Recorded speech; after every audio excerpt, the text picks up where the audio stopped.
Released a year after the original, Panzer Dragoon Zwei is an incredible follow-up. Team Andromeda took an already awesome game and refined it, making it just as good, if not better than, the first. The story is set 20 years before the events depicted in Panzer Dragoon. While nations fight amongst themselves using genetically engineered creatures from centuries before, our attention is focused on a young man as he watches his fellow villagers euthanize a mutant quarry.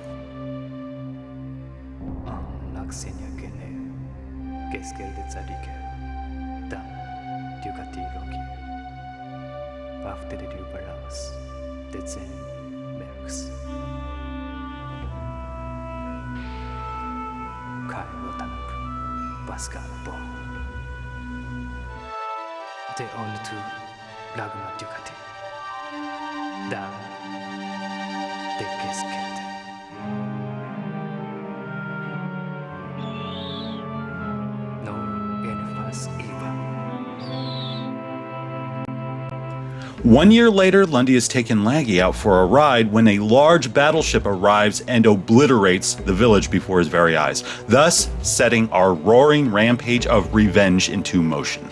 I feel the narrative resonates more than the original. The plot may be basic, though its characters give the ensuing action sequences an emotional weight the first game lacked somewhat. In Panzer Dragoon, our hero kind of stumbles into the action and is saved by a mysterious warrior that's slain moments later. Otherwise, we know very little about either of them. With Panzer Dragoon Zwei, Lundy defies the code of his people so as to protect a beloved pet, a creature that will one day grow into a majestic beast of legend, carrying you into battle against an ancient enemy. I mean, tell me that's not a great story. The cutscenes are both captivating and evocative. Watching those townspeople execute the quarry never fails to pull at my aging heartstrings. When Lundy looks on Laggy moments later, I always feel that same fear of discovery and wonder as if it were the first time. I mean, just look at him. You're rooting for him before the game even starts. That's damn fine storytelling.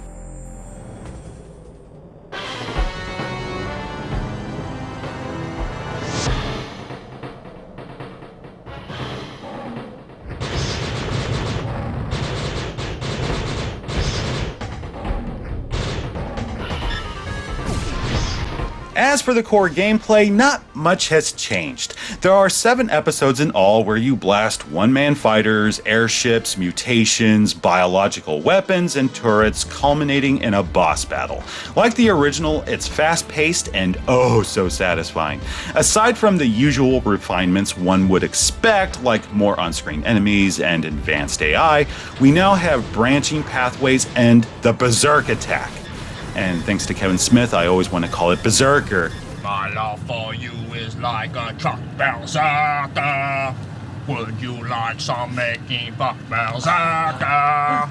That's fucking funny, man. Did he say making fuck? Holy shit, Laggy does not fuck around.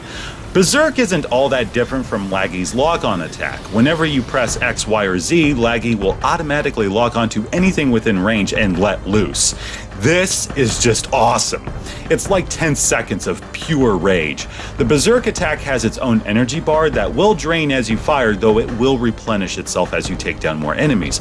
With the branching pathways, only 3 of the 7 episodes have alternate routes. Some are more challenging than others, which plays a part in how you're graded after every level. In Panzer Dragoon, your shot down ratio earned continues. Not here. Now, you earn dragon forms. Yeah, the points you earn aid in Laggy's evolution, making him more resilient and increasing the number of locks he can generate. This is where a lot of the replay value is bred from, which brings me to the difficulty. Many critics and players took umbrage with Panzer Dragoon's grueling challenge, so Team Andromeda remedied that with an autosave feature as well as unlimited continues. That seems fair, right?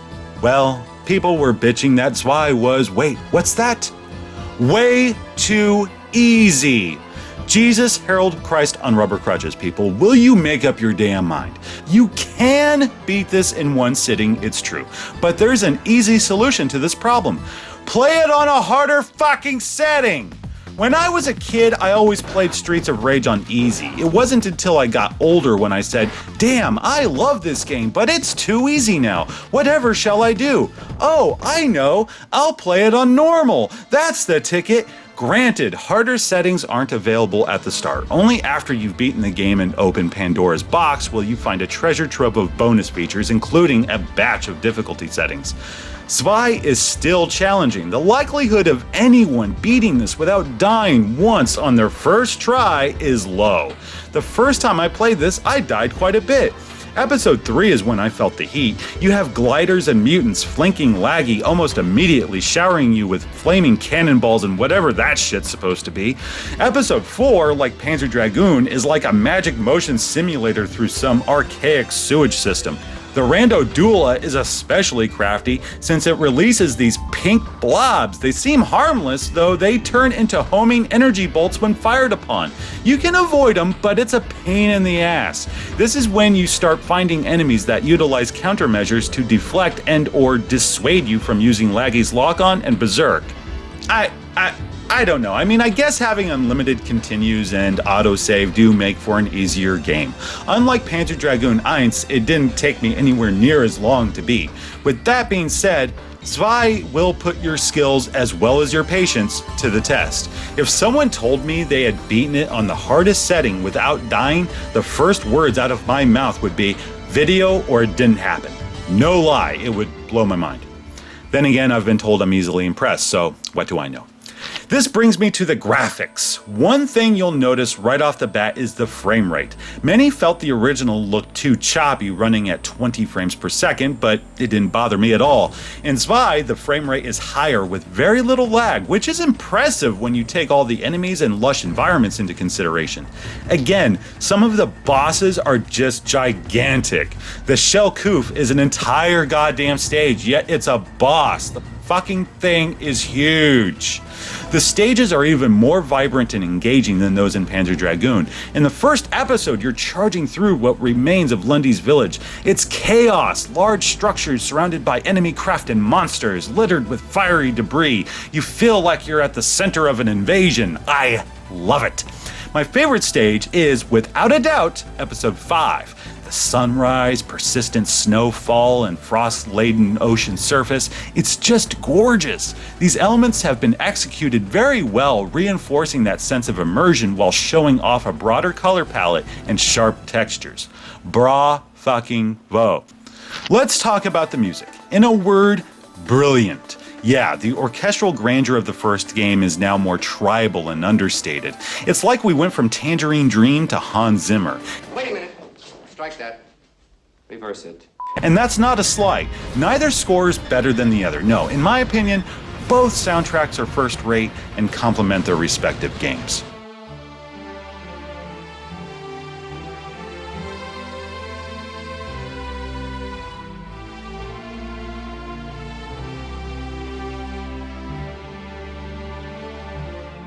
Panzer Dragoon Zwei is, I dare say, a perfect sequel, or do I mean prequel? But whatever. If you loved the original, I think it's safe to say that you'll fucking adore Zwei. The polished visuals, engrossing narrative, stirring soundtrack, kick-ass gameplay, flawless control, and bonus content make it the best of the bunch. Maybe.